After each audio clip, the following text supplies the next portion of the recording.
Imagine this. Your lab partner agrees to create a bar graph to illustrate results from a class research project. And this is what he created. You now have 2 hours to put it in correct APA style before the paper is due. Tips for better figures and graphs in APA style papers. This will be easy. Let's see how it's done. This video covers the technical requirements for figures as described in the APA publication manual, which font to use, what to include in the figure caption, and so forth. It also summarizes best practices for designing your graphs so that they'll be easier to understand and will actually make the point that you want to make. However, this video does not show how to actually create a graph in SPSS or other applications. For guidance in doing that, see other videos in this series. APA guidelines are somewhat different depending on whether you're creating a graph versus a chart. Most of this video focuses on graphs, figures that illustrate the quantitative relationship between two or more variables. In a typical graph, the vertical y-axis represents a quantitative criterion variable, and the horizontal x-axis represents a predictor variable. In a graph, the text is typed in title case. Title case means that the first letter of all major words is capitalized.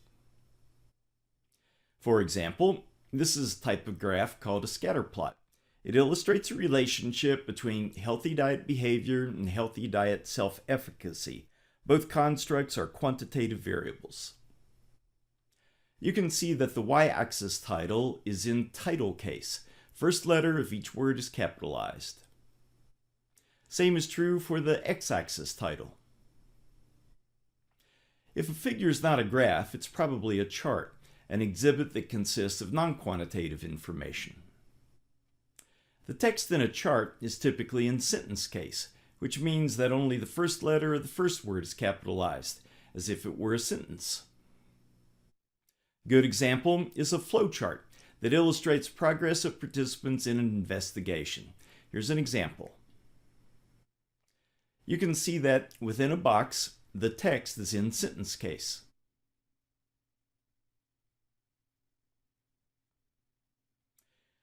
Let's begin with the basics. Your first task is to decide whether you really need a figure to illustrate your results. With simple studies consisting of two conditions, you should probably just report the means within the text of your paper. The results are not sufficiently complex to warrant using a figure like this. On the other hand, you can probably justify using a figure if you have three conditions, or if you have more than one factor in a factorial design. More basic concepts. In your manuscript, place the figures immediately after the tables but before the appendices. Each figure should appear on a separate page, and the caption should appear immediately below the figure itself. Figures are numbered from 1 to whatever according to the order in which they're mentioned in the paper. And if you include a figure in the figure section, you must refer to it somewhere in the text of the paper.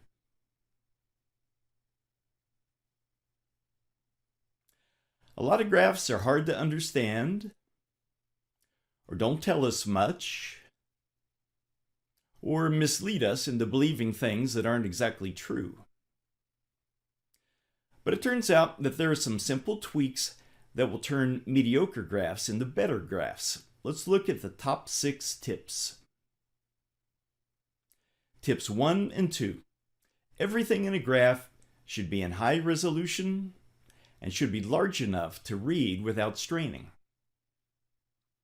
For example, here's a line graph that illustrates results from a two-way ANOVA. All of the text is in a teensy-weensy 8-point font, but that's not the only problem.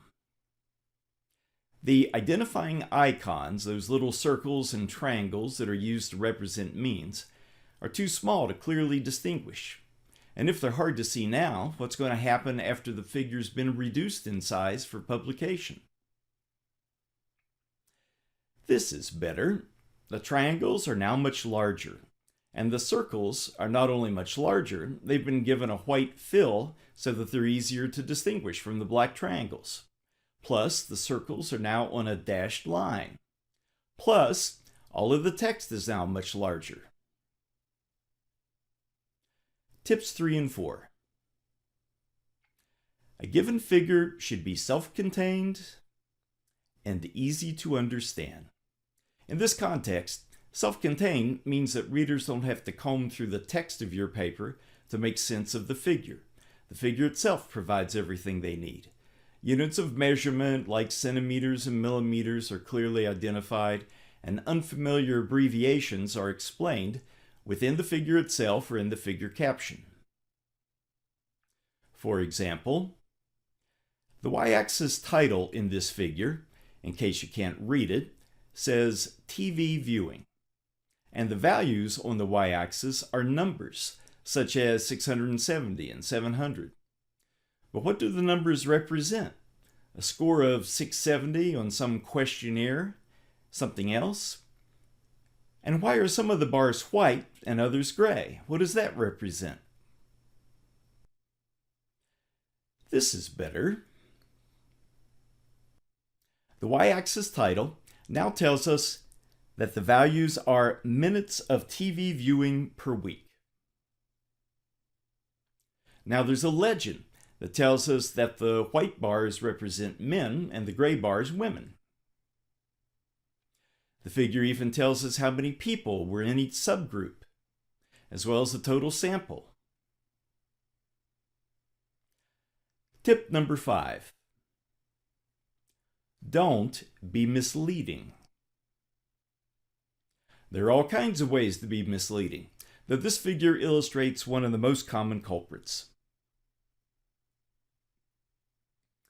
Notice that the bars for the libertarians, the third group, are about 1/4 as tall as the bars for the other 3 political groups. At first blush, this makes you think that the libertarians must watch about 1/4 as much TV as the other groups.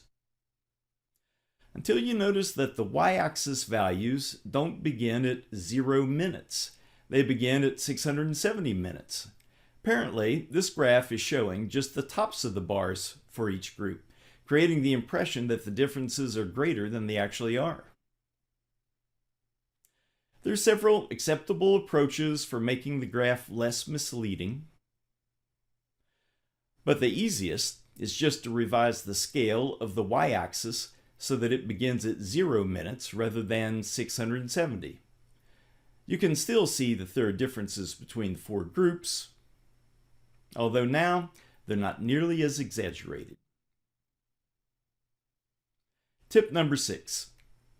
In other videos in this series, you've heard that researchers should just about always report confidence intervals, typically 95% confidence intervals, in the results section.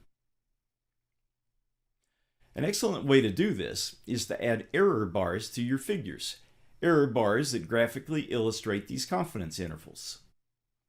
For example, this simple bar chart shows mean minutes of exercise displayed by participants in 3 treatment conditions. If the only information you had was the relative height of these 3 bars, you might conclude that there was a substantial difference between the high condition versus the other 2. But if we add error bars that illustrate the 95% confidence interval for each mean, you're not so impressed. These error bars are pretty wide, indicating that the means were not terribly precise estimates. Maybe you should take these results with a grain of salt.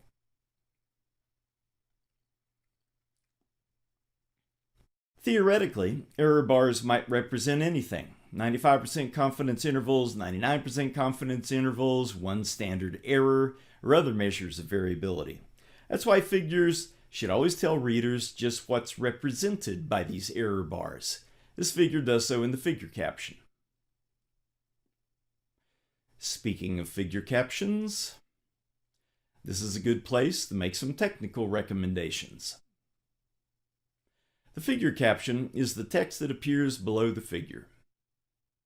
It assigns the figure a number and explains its contents. Here's an enlargement. The publication manual indicates that a caption should appear on the same page as the figure that it describes, just below the figure itself. It's typed in the same format as the text that makes up the body of the paper, 12-point Times New Roman, double-spaced, and in sentence case. The word figure and the number are in italics. The rest is in regular text, as we saw earlier.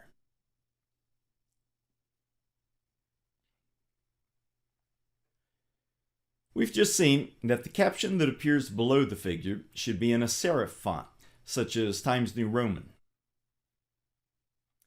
But we'll need a different font for the text that appears within the figure itself, such as the font used for the axis titles and axis labels. Here are the rules. It should be a sans serif font. Good examples are Arial, Helvetica, and Calibri. Whichever font you use the same typeface for all text within the figure, all titles, labels, and legends. It should be large enough to be easy to read. Specifically, the font size can be 8 to 14 points, as long as the largest text is no more than 4 points larger than the smallest. To give you some specific recommendations, here's a graph created in the chart editor in IBM SPSS Statistics. The axis titles are 14-point Arial font in boldface, while the axis labels are 14-point regular font. The publication manual also makes some recommendations regarding the weight or thickness of the lines used in the figure. The lines that illustrate the results of your analyses, such as means or frequencies, should be thick relative to the other lines in the graph. For example, the outline of the bars in this bar graph were given a weight of 2 points.